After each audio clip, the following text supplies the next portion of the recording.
side. Yeah, it's sort of become. We got the same spot versus The Rock, didn't we? So exactly. Well, it happened in Toronto, actually, more than just that. Yeah.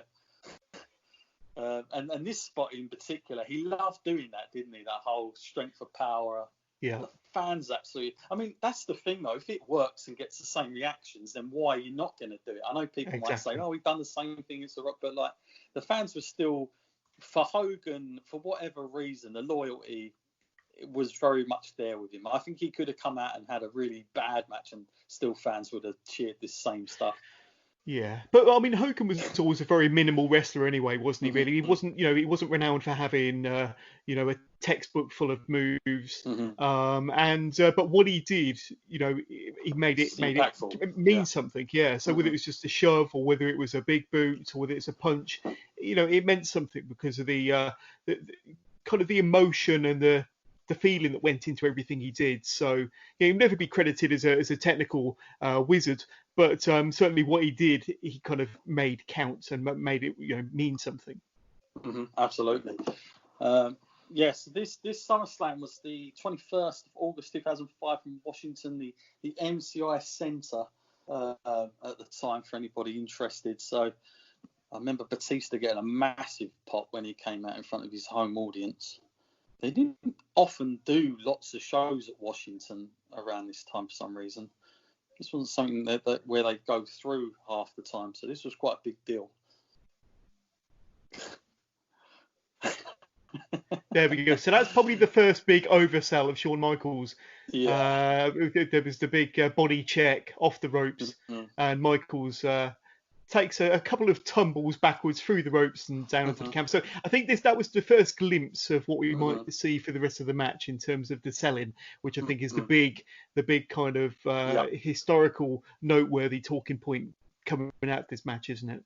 Now, do you think they put this match well together backstage, or do you think they were trying to do this on feel?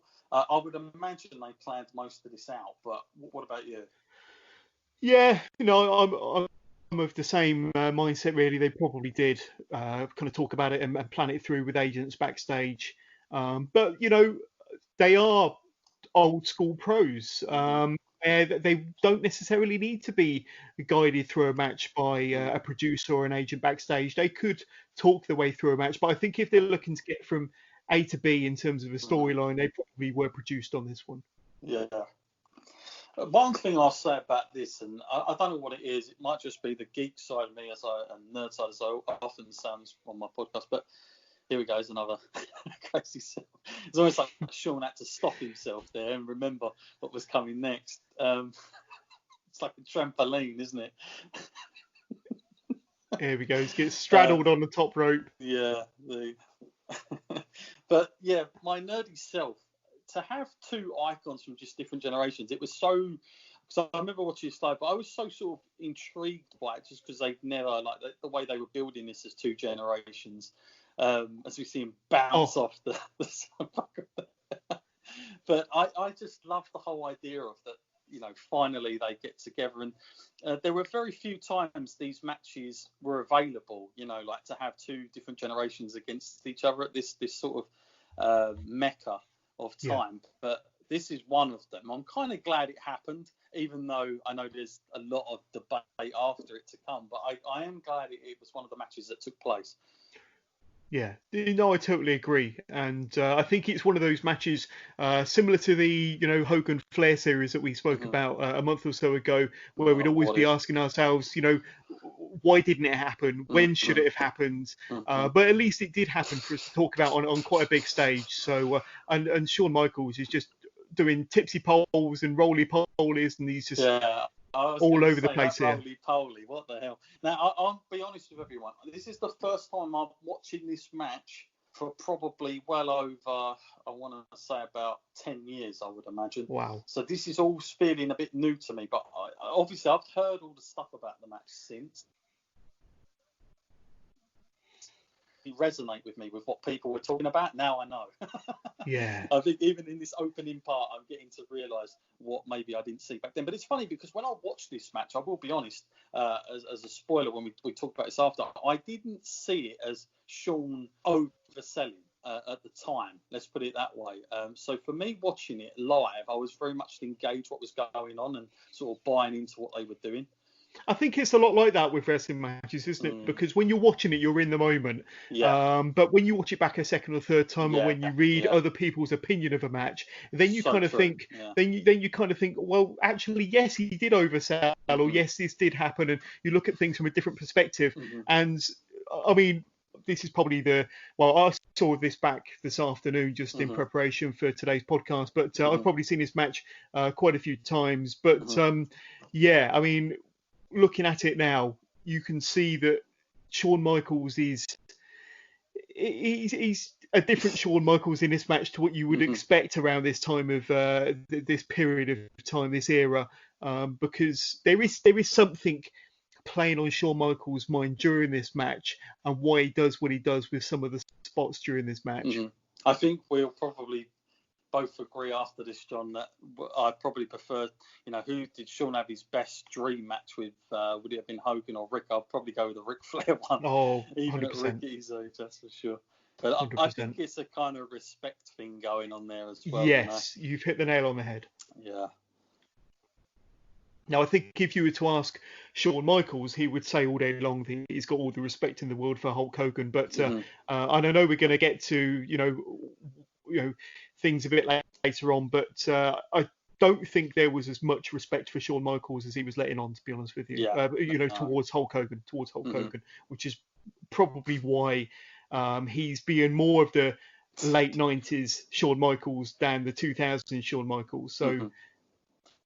I love the little slaps coming out of nowhere on Hogan.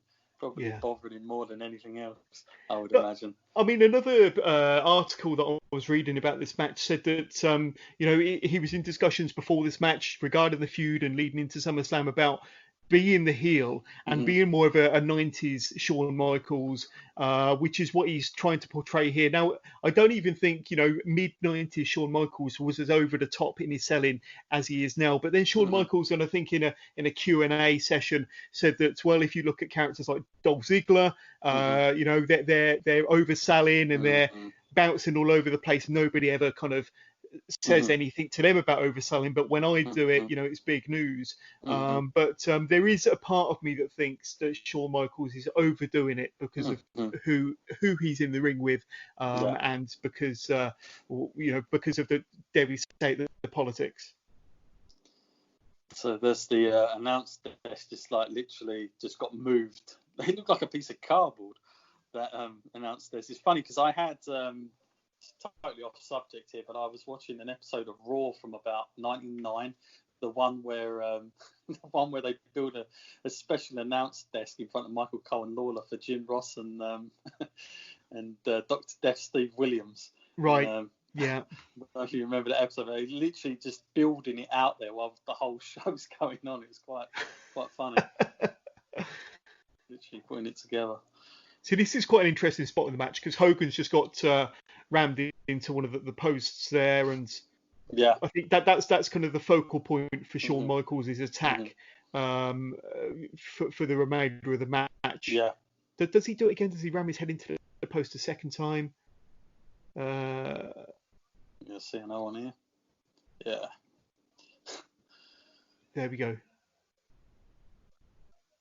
The fun thing with Hogan, like just before he'd left and everything, was that bandana. You remember he'd always start obviously in the match with it on, but you knew it was going to come off at some point. But he always used to try for it to remain on as much as possible, didn't he? Yeah.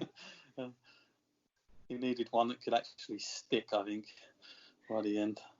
So I think we're going to see some colour fairly soon. Yeah. With Hogan, because we've had two ring post attacks there with Hogan going in head first.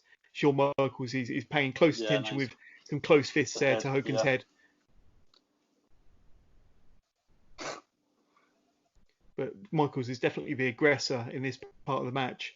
Yeah, this is much more the heel Shawn Michaels now. Definitely. It's a little bit more familiar with me on the offense. There's a little bit more of his older side. Yeah, and I think as we get to this part of the match, the overselling actually subsides, to be honest with you, and it's more of a fight, more of a battle from here on inwards. So the overselling was certainly for the first, 8 to 10 minutes of the match. Now it's just a fight, or certainly at this stage during the match anyway.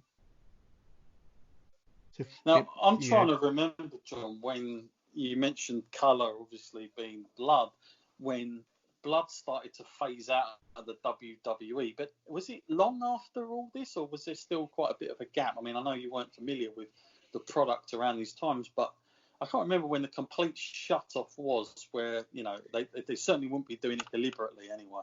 Yeah, I really don't know for sure. I know that Vince McMahon has never been a big proponent of blood, although in a lot of his matches he actually bled quite a bit, didn't he? But when he wasn't in the ring, he wasn't keen on it. But I think certainly it couldn't have been too much after this when they went all PG and had a zero blood policy. But I mean, I've spoken so many times on my podcast about WWE having a zero blood policy, but then, there are quite a few examples you can go to of matches in WWE where there is quite a bit of blood, and certainly around this time, because I think, wasn't there a massively bloody match between Eddie Guerrero and JBL where Eddie Guerrero kind of bled buckets, and it was around this mid-2000s time, but I think it was kind of shortly after this where they really, laid down the rule book and said, no, we're more PG now and no more blood. But, when the occasion called for it, John, they would allow it. And as long as, they weren't bleeding in every match, I think as blood is designed to do in a wrestling match, as colour is designed to do, it makes the match seem even more special. It builds the story and that drama as well. The last time I remember seeing blood was when Brock Lesnar pretty much opened up Randy Orton's head at a SummerSlam. The elbow shots, it was pretty violent. With his strikes, But, the thing with blood is that I kind of think it's a missing thing with wrestling, especially WWE. And like you say, I'm not a proponent of doing it all the time, but sometimes you need it. Sometimes that particular match needs it. And I think surely if it wasn't PG, I would not be a proponent of people, using blades and all the rest. But there's other things now. In this day and age that you can get round that. You don't have to be bleeding buckets of your own blood. There are other methods from Hollywood now that are a lot more better than they used to be that would look good. And so I kind of think it is a missing thing, but obviously because of the PG situation, it's not anything that we're going to get back to quickly unless you are Brock Lesnar. Yeah, I think if the occasion calls for it, then I think blood is kind of it makes the match more memorable, more dramatic. Certainly, Austin and Brett wouldn't have had the same impact visually, especially at the end. That scene with Austin just in the pool of his blood. But Hogan, the amount of blood that he's using is crazy, isn't it? That's it. It's all over Shawn Michaels, and the canvas is covered in it. Yeah. Hogan's face is just red with it's like UFC type incidents happen, You don't, and it's odd because I remember at the time, John, at this, it must have shocked me because I remember thinking, how many times had Hogan really bled out like that? Not that many. Even back in the day when they were using blood, Hogan wasn't one of the guys that would bleed. Yeah, I think he bled during his feud with Sergeant Slaughter, if I'm not mistaken. Oh, did he? I don't know if that was the WrestleMania match, but I know that he bled during that. But like you say, if the occasion calls for it, then they're fine with it. See some good Shawn Michaels there. The nip up. Yeah, like the good old days. Yeah. I mean, the fans are definitely engaged into what they're doing. Now, this is the bit where they start to really get on Shawn Michaels, you can see, and he's kind of looking out to the audience playing with it. There you go. Hogan can do it. He's got his own version of a nip up, John. Not quite the same, but still quick for him. And this become very classical, didn't it? This when he came back, this motion. And there you go. There's the ref. That was a good ref bump right there, to be honest with you. He took that full on. Yeah. There was two pretty good ref bumps in this match, if I remember right. There's certainly that one and another one to come. But now, this was the part that I remember where there was like a bit of a Brett chant going on. Because I think people thought, because Shawn had teased it a little bit, that, oh, what if he could come out and, you know, help Hogan something? And I kind of knew at the time that ain't going to happen. If you knew what Brett was up to at this point, there was no